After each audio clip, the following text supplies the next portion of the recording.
Bonjour à tous et bienvenue sur ma page et ma chaîne en communication intuitive et Reiki. Je vous fais cette vidéo aujourd'hui pour vous faire un retour d'expérience et vous délivrer donc une communication animale avec Hyacinthe de fin de vie. Donc je vous avais précédemment montré une vidéo où je vous expliquais et présentais comment je réalise une communication intuitive, et donc comme vous pouvez le voir sur cette vidéo là, c'était donc la communication animale avec Hyacinthe. Donc aujourd'hui on va évoquer ce sujet là, d'euthanasie également, parce que ça vient souvent après derrière. C'est un sujet assez délicat et on en parle de plus en plus aussi et surtout pour les animaux, mais c'est vrai que derrière il y a quand même beaucoup d'appréhension à avoir et à appréhender ce passage pour l'animal et pour nous-mêmes. Donc on a beaucoup de questions qui arrivent pendant cette période, à savoir si c'est la bonne solution, si c'est le bon moment, est-ce qu'on est prêt pour pouvoir faire donc euthanasier notre animal, est-ce qu'il souffre-t-il assez, est-ce qu'il est conscient de cela, est-ce que moi j'en suis capable de pouvoir le faire, suis-je prêt pour prendre une telle décision face à cette situation, ou bien certains se disent de ne pas y arriver, de ne pas y être prêt ou d'être incapable de pouvoir prendre la décision. Du coup, certaines personnes peuvent faire appel à des proches pour qu'ils puissent le faire à leur place parce qu'ils sont incapables de le faire, ou que la vie malheureusement décide que ça soit ainsi. Par hasard malheureusement, ou heureusement pour certains, il n'y a pas de jugement à avoir en aucun cas dans cette situation, et on n'est pas là pour juger ou critiquer les personnes, parce que vous seul vous savez simplement ce qui est bon ou plus juste pour votre animal. Donc bien souvent votre animal, malgré sa souffrance et ce passage là pour lui, il vous aide inconsciemment à trouver du coup les signes où vous y amenez pas à pas à prendre cette décision. Les animaux sont vraiment là pour nous accompagner, mais aussi pour nous faire évoluer en conscience aussi vers la fin de vie. Donc c'est vrai que c'est un moment tout à fait délicat, qui est lourd émotionnellement pour nous. On ne sait pas comment réagir, on est vraiment bouleversé parfois parce que c'est notre animal de compagnie qui a traversé une période de notre vie, qui était là pour et qui vous a amené beaucoup d'amour, et c'est toujours pénible et très très douloureux. On peut réaliser donc une communication animale pour pouvoir aider et accompagner donc les personnes en fin de vie, mais aussi l'animal, parce qu'il vous délivre des messages.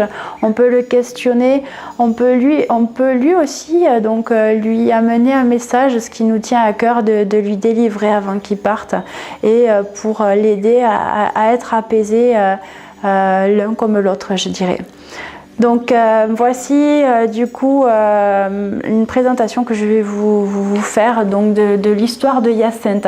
Hyacinthe est donc une chèvre qui vivait dans une ferme éducative, qui du coup était au milieu de ses congénères, qui avaient une vie tout à fait ordinaire et paisible avec tous les autres animaux de la ferme. Et il est venu malheureusement le temps où les dernières semaines ont été compliquées pour elle, parce qu'elle était dans l'incapacité de pouvoir se déplacer, de suivre donc le groupe.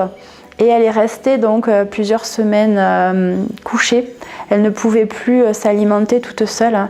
Elle a reçu des soins sur mesure, vraiment sur mesure, donc de la part de sa maîtresse, et également donc d'un ostéopathe qui régulièrement venait lui faire des soins. Donc en équipe, elle a pu bénéficier vraiment d'un grand confort pour l'aider malheureusement durant cette période. Et puis est arrivé le jour où c'était trop compliqué pour elle. Quand on l'a déplacée de la bergerie pour l'amener dans le pré pour qu'elle prenne le soleil, c'était vraiment trop douloureux pour elle. Et c'est à ce moment-là où sa maîtresse en fait m'a demandé de faire une dernière communication pour savoir en fait où est-ce qu'elle en était et si c'était le bon moment. Donc voici la première question. Sur une échelle de 0 à 10, quelle est ta souffrance ? 4, c'est quand je ne bouge pas.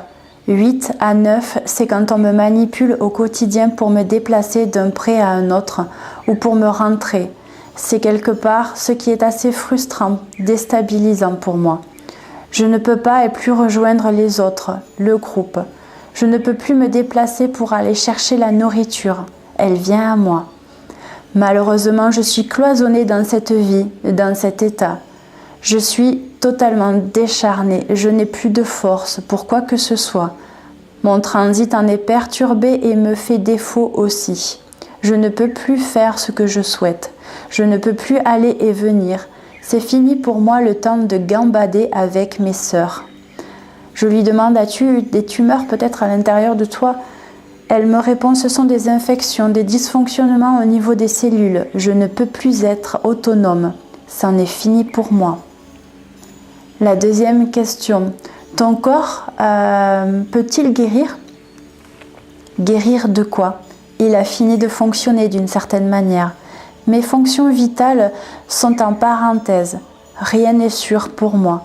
Je m'affaiblis de jour en jour. Je ne suis plus dans mon corps quelque part. Je ne l'habite plus comme il faudrait. Je suis totalement résignée à cet état de souffrance. Plus rien ne va comme il faudrait pour moi. Troisième question, sinon, souhaiterais-tu que je t'aide à mourir en te faisant euthanasier par le vétérinaire ? Sa réponse c'est, qu'est-ce qui est bon pour moi et pour toi ? Quelle perspective d'évolution y a-t-il pour moi ? Quelles sont les solutions les plus adaptées pour moi ? Tu tournes la question encore et encore. Ne vois-tu donc pas la réalité ? Je suis dans un état irréversible. Je ne peux plus rien faire. C'est à toi de juger, jauger, jusqu'où tu veux voir mon état s'empirer.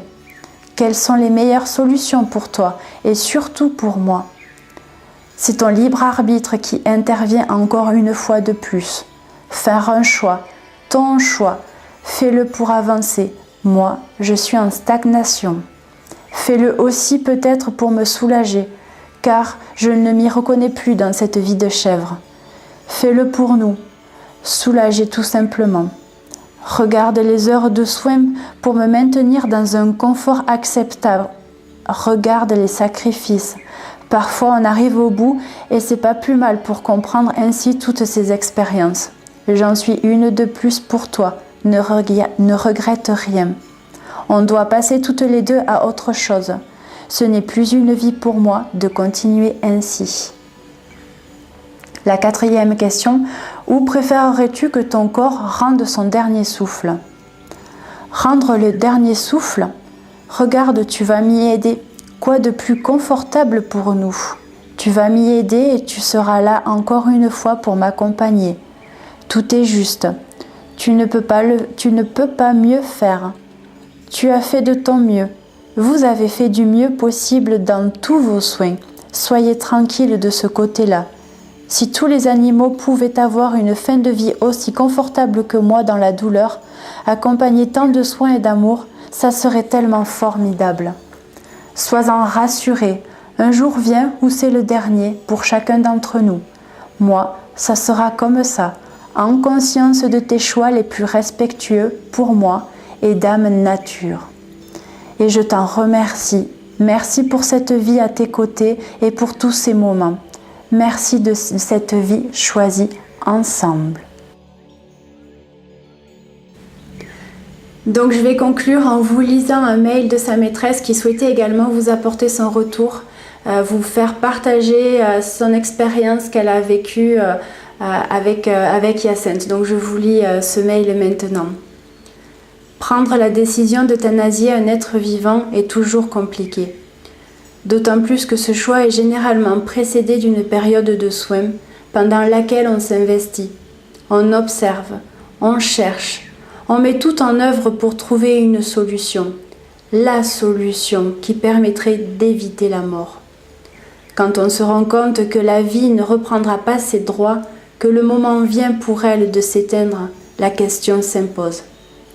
Cet être vivant va-t-il s'éteindre en douceur ou souffrir de plus en plus jusqu'à ce que son corps lâche ? Avec Hyacinthe, ce n'était pas la première fois que j'étais confrontée à ce choix. La vie m'avait déjà préparée, Mais jusqu'alors, je n'étais pas prête émotionnellement à prendre la décision d'euthanasier. J'ai amené Hyacinthe chez le vétérinaire et la piqûre s'est faite dans le coffre de mon véhicule. Hyacinthe est partie en douceur. Ses souffrances ont disparu avec son dernier souffle. J'ai beaucoup pleuré, mais non des larmes de colère ou d'injustice, de simples larmes de tristesse, les larmes du deuil, celles qui nous accompagnent dans les passages de la vie, celles qui nous libèrent, qui sont saines et qui nous permettent de continuer en paix, dans la sérénité et la bienveillance en remerciant la vie. La remercier, oui, car chaque étape, épreuve ou obstacle, nommons-les comme on le souhaite, nous font grandir, nous éveillent un peu plus, apportent de la lumière sur notre chemin. Je remercie Anne pour toutes les communications avec mes animaux, car elle m'accompagne ainsi sur mon chemin et m'aide à voir la lumière sur ma route, à dépasser mes croyances limitantes, à libérer les émotions du passé et leurs stigmates, à déconstruire les parts de mon ego qui se révèlent à travers les messages que portent mes animaux et qu'avec Anne ressent toujours de manière si juste. Les communications rassurent pour des décisions comme l'euthanasie, mais également nous accompagnent, tel un thérapeute dans la compréhension de ce que nous vivons. Et oui, nos animaux nous parlent de nous aussi. Nous posons des questions par rapport à une situation et nous recevons de leur part des informations ou des questionnements qui permettent des prises de conscience, des libérations. Personnellement, après chaque message reçu par communication grâce à Anne, je me sens plus proche de mon vrai moi, plus apaisée et sereine dans ma vie, dans les choix que j'ai à faire, même si chaque nouvelle communication apporte son lot de nouveaux questionnements. Voilà, la vidéo est à présent terminée. Je vous laisse méditer sur ces dernières paroles. Je remercie encore chaleureusement cette personne pour ce partage et cet échange, ce retour d'expérience. Si malheureusement vous aussi vous connaissez cette situation, si vous rencontrez des difficultés avec votre animal ou vos compagnons de vie, vous pouvez me contacter pour réaliser une communication animale. Voilà, vous pouvez me retrouver également sur ma page et ma chaîne YouTube en communication intuitive et Reiki et vous pouvez me contacter par mail, Messenger. Je vous dis à très bientôt pour de nouvelles vidéos. Bye bye!